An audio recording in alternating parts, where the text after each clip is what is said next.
আসসালামু আলাইকুম, কী অবস্থা আপনাদের? তো আলহামদুলিল্লাহ আমি খুবই ভালো আছি, আশা করি আপনারা খুবই ভালো আছেন। তো আজকে ছোট্ট একটা ভিডিও, তো আমাদের গ্রাম নিয়ে। তো আজকাল অনলাইনে জগতে ফেসবুকে টিকটকে ঢুকলেই দেখি গ্রাম নিয়ে অনেকেই শহরের মানুষ রুস্ট করে, মজা করে, আবার ওই আর কি ওসব নিয়ে তর্ক বিতর্ক এরকম সবাই দুই পক্ষে থেকে। তো ভাই আমরা কি বলবো যে আমরা গ্রামের মানুষ গ্রামই মানাই, তা না যে অনেকে বলে যে গ্রামের মানুষ গ্রামেই মানাই, শহরে না। তো ভাই এসব ধরনের কথা বললেন না, কেন না জানেন? এটা হচ্ছে আমাদের গ্রাম, আমরা ছোট থেকে বড় হয়েছি গ্রামে।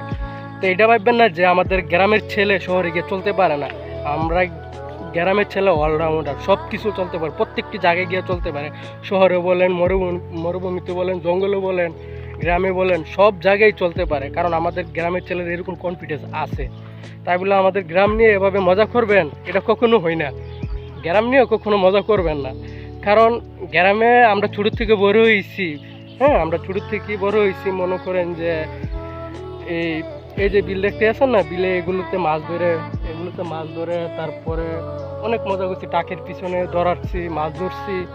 তো অনেক তো ইতে ভাই আমার কথা হলো এই যে গ্রাম নিয়ে আপনারা কখনো মজা করবেন না, কারণ মানুষ যেমন মনে করে যে পৃথিবীর সবচেয়ে সুন্দর জায়গা হলো, যেমন গ্রামের ভিতরে বা শহরের ভিতরে সবচেয়ে সুন্দর জায়গা হলো ঢাকা শহর মনে করে, যে সবাই ভাবে যে সবচেয়ে সুন্দর জায়গা হচ্ছে শহর।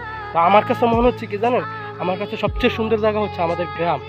গ্রাম যেমন আমাদের গ্রাম, তাই বলি যে গ্রামে আসেন, আমাদের গ্রামে আসেন, বেড়ায় যান। আপনাদেরকে অবশ্যই দাওয়াত রয়ে গেলো যে আপনারা গ্রামে আসবেন, বেড়াবেন, খাওয়া দাওয়া করবেন, সব কিছু দেখবেন, এলাকায় চিনবেন, ইতিহাস শুনবেন, অনেক কিছু জানবেন।